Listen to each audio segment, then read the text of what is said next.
فيهن.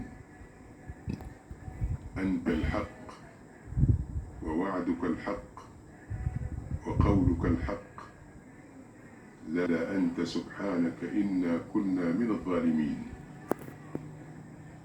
ارحمنا رحمة من عندك تغنينا بها عن رحمة من سواك. أنت المستعان وعليك التكلان، ولا حول ولا قوة إلا بك. لبيك اللهم لبيك، لبيك لا شريك لك لبيك، إن الحمد والنعمة لك والملك لا شريك لك. إخوة الإيمان، هذه الجموع الغفيرة التي كتب الله لها أن تحج هذا العام هي أمامكم، تنقلها لكم الكاميرا بكل أمانة وصدق، وهم يجلسون ويقفون إلى جوار بعضهم البعض، يجمعهم الإيمان الصادق والرغبة الأكيدة في أن يكونوا من عتقاء رب العزة والجلال في هذه اللحظات المباركة. جميل أن ترفع أكف الضراعة في هذه اللحظات المباركة، وأن يتقبل الله منا ومنكم كل عمل صالح. نبيك وحبيبك محمد صلى الله عليه وسلم، ونعوذ بك من شر ما استعاذك منه نبيك وحبيبك محمد صلى الله عليه وسلم. اللهم إنا نسألك موجبات رحمتك وعزائم مغفرتك والسلامة من كل إثم والغنيمة من كل بر والفوز بالجنة والنجاة من النار. هذا العام 1444 للهجرة. شكرا لله على توفيقه لكم، مخبتين لله عز وجل تسألونه الرحمة والقبول، وهو رب الرحمة والقبول. إخوة الإيمان، هذا هو يوم عرفة، الركن الرابع للحج، وهو الركن الأعظم. يجد المسلمون فيه الفرصة السانحة ليذكروا الله قياما وقعودا وعلى جنوبهم، يسألونه الرحمة ويسألونه القبول. يعني ولا أقل من ذلك. اللهم اكفنا بحلالك عن حرامك، وأغننا بفضلك عمن سواك. اللهم إنا نعوذ بك من شر كل شيء، فأنت الأول وليس قبلك شيء، وأنت الآخر وليس بعدك، وأنت الباطن وليس دونك شيء. لبيك اللهم لبيك، لبيك لا شريك لك لبيك. إخوة الإيمان، نعيش هذه اللحظات التي تسبق أن يتوجه بعدها الحجاج إلى أرض مزدلفة تأسيا واقتداء.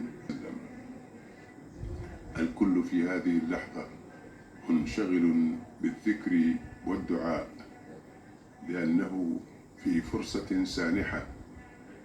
تحب العفو فاعف عنا.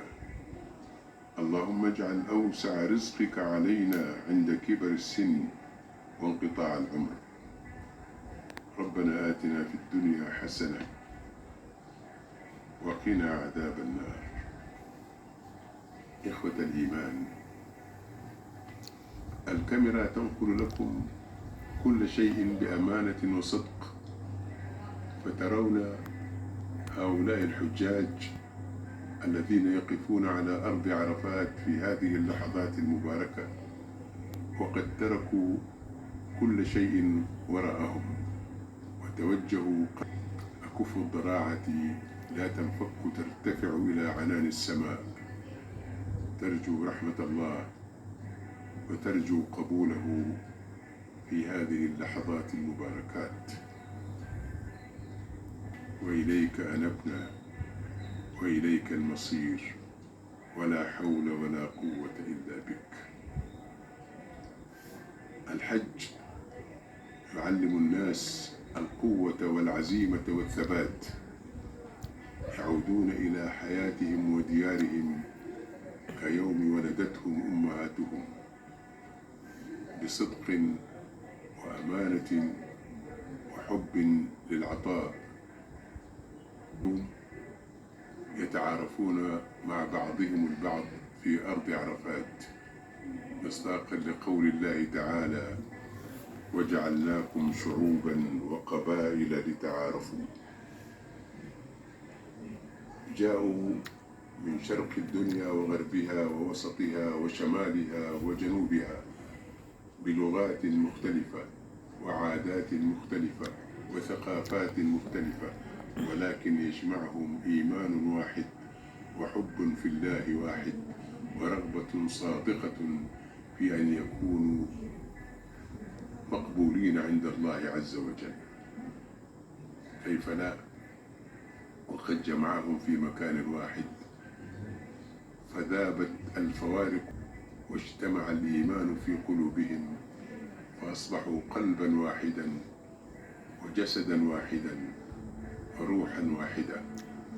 هذا هو الإسلام عندما يعود أبناؤه في مكانه الصحيح. اللهم اجمع قلوبنا على المحبة والإخلاص، رجالا ونساء، بنين وبنات، اهدهم صراطك المستقيم يا رب العالمين. جميل إلى الله واحد. لبيك اللهم لبيك، لبيك لا شريك لك لبيك، إن الحمد والنعمة لك والملك لا شريك لك. هكذا تلتقي القلوب معا، فالمؤمنون إخوة. وهذه الأخوة الكاميرا تنقل لكم بجهود المخلصين والواقفين وراءها والعاملين فيها في قطاع الإعلام في المملكة، الذين بذلوا من الجهد ما يشكرون عليه، وهم ينقلون لكم هذه الصورة الحية من كل مكان في مشاعر الحج. وها هم اليوم يواكبون حجاج بيت الله الحرام على أرض عرفات، فينقلون لكم هذه الصور الحية المباشرة الصادقة من حجاج بيت. فرح اللقاء في هذا المكان الطاهر، وأكف الضراعة ترتفع إلى عنان السماء داعية المولى عز وجل بالطاعة والقبول. ما أعطيت ولا معطي لما منعت ولا ينفع ذا الجد منك، أنت التواب الرحيم. هذا الدعاء للكبير والصغير، للرجل والمرأة، الكل يرجو رحمة الله في هذه الساعات المباركة. فالله الذي يباهي بهؤلاء الحجيج ملائكته كلهم يرجون رحمته ويرجون عفوه. فالجهات المسؤولة في خدمة حجاج بيت الله الحرام لتجعل هذا اللقاء لقاء ميسورا ومريحا لحجاج بيت الله الحرام، حيث تفرغ الحجاج فقط لعباداتهم بالله سبحانه وتعالى، وكل شيء يسر لهم، المأكل والمشرب والمسكن ووسائل النقل كلها متاحة في أحسن الأحوال وإخلاصها لله سبحانه وتعالى. إخوة الإيمان، هذه قلوب شتى التقت في